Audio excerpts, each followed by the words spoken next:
Hello student, कैसे हैं आप सभी लोग।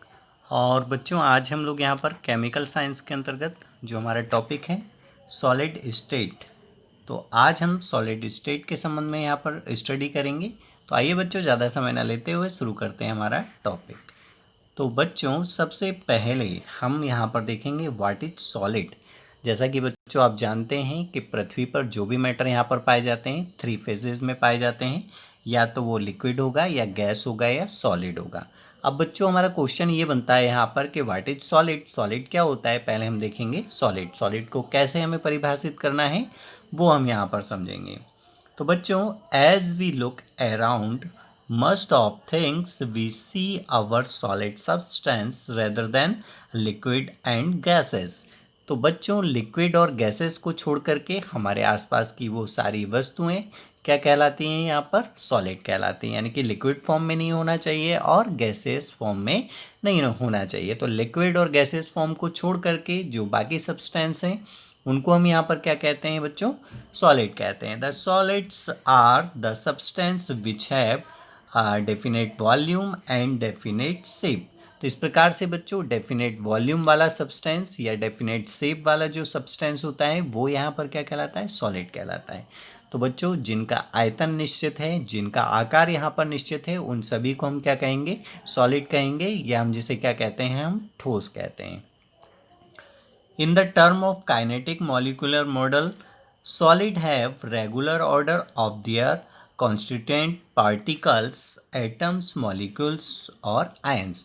तो बच्चों, जो हमारे काइनेटिक मॉलिकुलर मॉडल है उसके अकॉर्डिंग यदि हम देखें तो जो सॉलिड होता है उसका एक रेगुलर ऑर्डर होता है, एक निश्चित क्रम होता है, और उसके जो मिलकर बनाने वाले जो पार्टिकल हैं वो एटम, मॉलिक्यूल्स या आयन होते हैं, वो एक रेगुलर क्रम में, एक निश्चित क्रम में यहाँ पर प्रेजेंट होते हैं, और वो मिलकर के यहाँ पर क्या, कौन सा स्ट्रक्चर बनाते हैं बच्चों, यहाँ पर सॉलिड स्ट्रक्चर बनाते हैं। क्या बनाते हैं, सॉलिड बनाते हैं।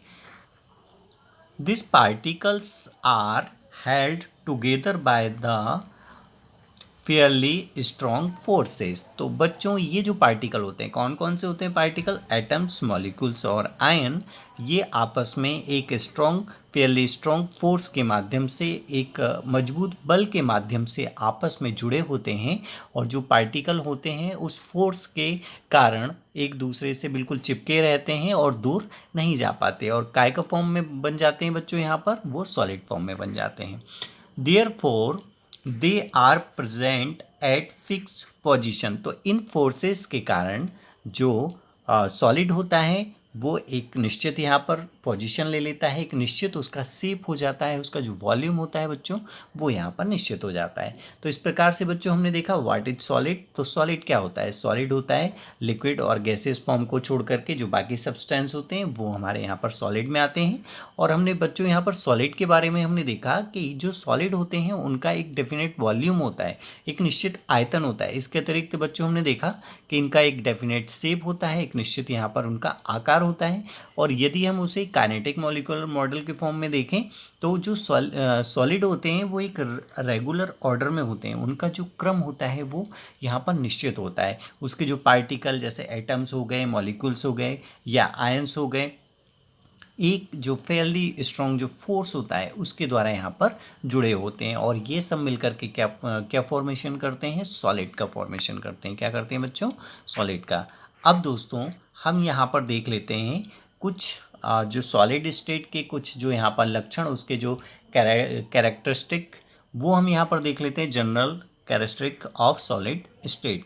तो कौन कौन सी यहाँ पर प्रमुख विशेषताएं हैं जो ठोस अवस्था में यहाँ पर पाई जाती हैं वो हमें यहाँ पर देखना है।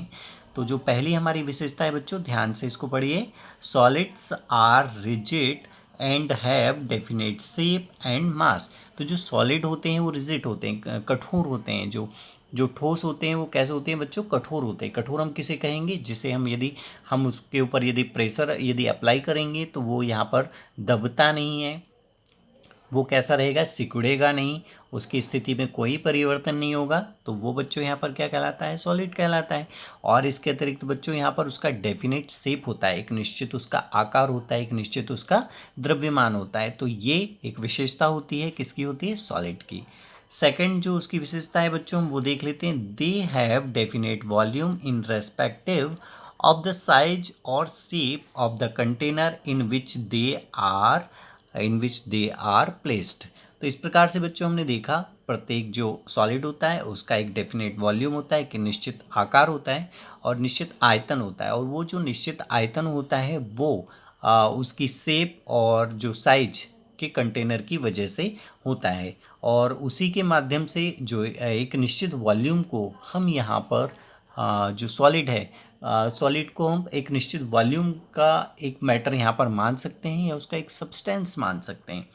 जो हमारा थर्ड इसका जो कैरेक्टरिस्टिक है, the intermolecular distance in solid are short and intermolecular forces are strong। बच्चों ये एक बहुत ही महत्वपूर्ण यहाँ पर पॉइंट है कि जो इसके इंटरमोलिकुलर जो डिस्टेंस होता है सॉलिड का वो बहुत शॉर्ट होता है, यानी कि जो दो मॉलिक्यूल्स होंगे या दो एटम्स होंगे उनके बीच का जो स्पेस होगा वो यहाँ पर बहुत कम होगा, और इनके बीच में जो लगने वाला जो फोर्स होगा किन्हीं भी दो एटम्स के बीच या किन्हीं भी दो आयंस के बीच या किन्हीं भी दो मॉलिक्यूल्स के बीच में लगने वाला जो फोर्स है वो यहाँ पर कैसा होता है बच्चों, बहुत ही स्ट्रॉन्ग होता है। अगला जो हमारा कैरेक्टरिस्टिक है उसे हम देख लेंगे, सॉलिड्स आर ऑलमोस्ट इन कंपर्सिबल। तो जो सॉलिड्स होते हैं ऑलमोस्ट कैसे होते हैं, कंपर्सिबल होते हैं, यानी कि उनको आप आसानी से उनको यहाँ पर आप दबा नहीं सकते, है ना। अगला जो हमारा पॉइंट है, the density of solids is greater than that of liquids and gases. तो बच्चों लिक्विड्स और गैसेस की यदि तुलना में हम देखें तो जो सॉलिड हैं सॉलिड की जो डेंसिटी होती है, ठोसों का जो घनत्व होता है वो अधिक होता है किसकी अपेक्षा, लिक्विड्स और गैसेस की अपेक्षा। अगली जो विशेषता है, solid diffuse very slow as compared to liquid and gases. तो बच्चों लिक्विड और गैसेस की यदि कंपैरिजन में देखा जाए तो जो सॉलिड होता है बहुत ही स्लो डिफ्यूज़ होता है, बहुत ही यहाँ पर धीमी गति से डिफ्यूज़ होता है, उसको बहुत ज़्यादा समय लग जाता है किसकी तुलना में बच्चों, यहाँ पर लिक्विड्स एंड गैसेस की तुलना में। तो ये हमने देखी सॉलिड स्टेट की यहाँ पर विशेषताएं। और अगली स्लाइड में बच्चों हम देखेंगे क्लासिफिकेशन ऑफ सॉलिड्स। तो बच्चों क्लासिफिकेशन ऑफ सॉलिड में जो सबसे पहला यहाँ पर इसका प्रकार दिया हुआ है, सबसे पहला यहाँ पर टाइप दिया है जिसे कहा गया है क्रिस्टलाइन सॉलिड। क्या कहा गया है बच्चों, इसको क्रिस्टलाइन सॉलिड। अब बच्चों हम देखेंगे पहले क्रिस्टलाइन सॉलिड क्या होता है। तो पहले हम इसकी देख लेते हैं डेफिनेशन, फिर इसे हम समझेंगे चित्र के माध्यम से।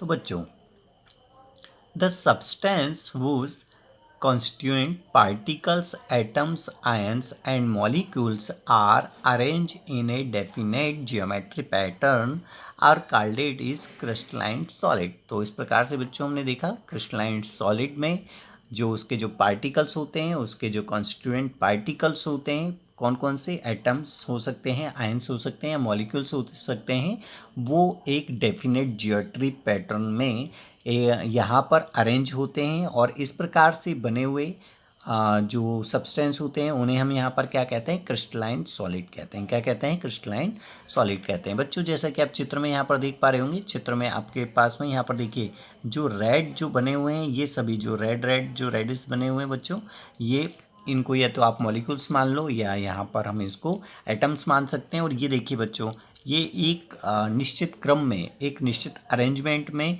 एक निश्चित पैटर्न में यहाँ पर आपस में ये जुड़े हुए हैं, और इस प्रकार से आप देख पा रहे हैं कि ये जो इनकी जो संरचना है वो एक निश्चित संरचना हो गई, एक निश्चित पैटर्न हो गया, एक निश्चित ज्योमेट्री में यहाँ पर देखिए आप बिल्कुल इक्वल ज्योमेट्री में यहाँ पर ये जो इसके एटम्स हैं, मॉलिक्यूल्स हैं, आपस में यहाँ पर जुड़े हुए हैं।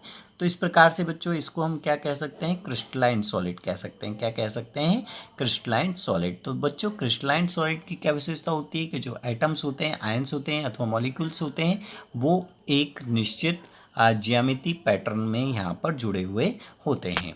अब बच्चों हम यहाँ पर उसका जो सेकेंड टाइप है वो हम देख लेते हैं सॉलिड का, उसे कहा जाता है एमोर्फस सॉलिड। बच्चों एमोर्फस सॉलिड पहले हम इसकी डेफिनेशन देखेंगे। तो एमोर्फस सॉलिड हम किसे कहते हैं, the substance whose constituent particles are not arranged in any regular arrangement are called in amorphous solids. Instead the amorphous solids have a random disordered arrangement of constituent. तो बच्चों यहाँ पर हमने देखा कि जो एमोर्फस सॉलिड के जो भी उसके जो पार्टिकल्स होते हैं एटम मॉलिक्यूल से आयंस होते हैं, उनका कोई एक निश्चित अरेंजमेंट नहीं होता, वो रैंडमली यहाँ पर बिखरे हुए हमें दिखाई देते हैं, डिसऑर्डर्ड होते हैं। और इस प्रकार के जो सॉलिड जो रहते हैं वो हमारे क्रिस्टलाइन सॉलिड की अपेक्षा ये कैसे रहते हैं, उससे नरम रहते हैं। जबकि क्रिस्टलाइन जो सॉलिड होता है वो काफ़ी स्ट्रॉन्ग होता है, जबकि ये वाले कैसे होते हैं, थोड़े से वीक होते हैं।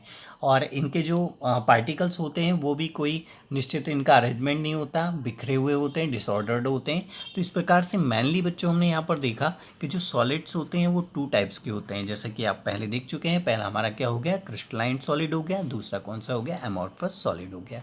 तो बच्चों आज के वीडियो में केवल इतना ही, मिलेंगे हम हमारे नेक्स्ट वीडियो में। तो आप बने रहिए देव ट्रस्ट क्लासेस के साथ में। Thanks for watching this video.